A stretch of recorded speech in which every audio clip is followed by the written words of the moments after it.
Good morning mga crayfish farmer. Gusto ko lang bigyan ko kayo ng update ng aking setup ng 3 layer ng 8x4x1 feet.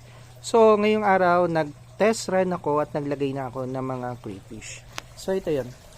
So nandyan sila. Ayan o. Ayun. Ayan sila. Ayan.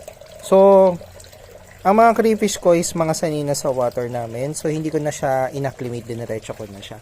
Pero, kung maglalagay kayo, hindi ko ina-advise na magdadirect or maglalagay kayo kagad sa pan ng crayfish kung hindi nyo na-acclimate ha.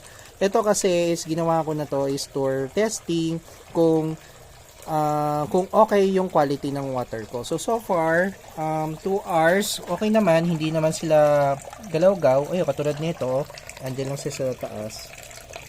Ayan. Andyan lang.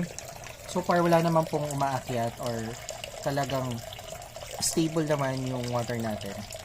Very minimal aeration lang yung nilagay ko. Hindi ko pa kasi na-set up yung aeration natin. Kasi may nabasa ako ng comment na kailangan nakataas itong sea aerator. So, ang gagawin natin, nilalagay natin sa taas.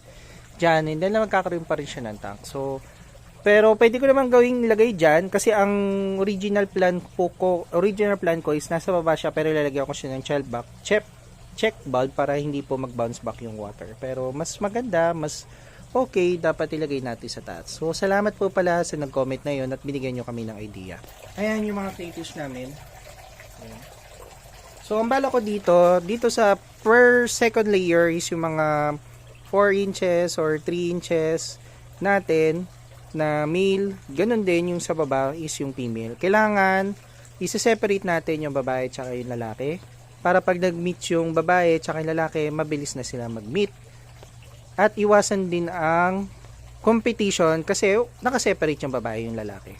Sa taas, ano kaya magandang ilagay dyan? Mas maganda siguro kung maglagay ako ng mga juvenile, ano?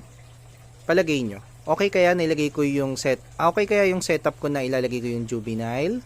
Dito naman po is mga adult na crayfish na male at dito naman yung female. Palagay nyo, comment naman kayo kung anong magandang setup para sa 3 layer pan namin. Yun lang muna. Maraming salamat. Ciao!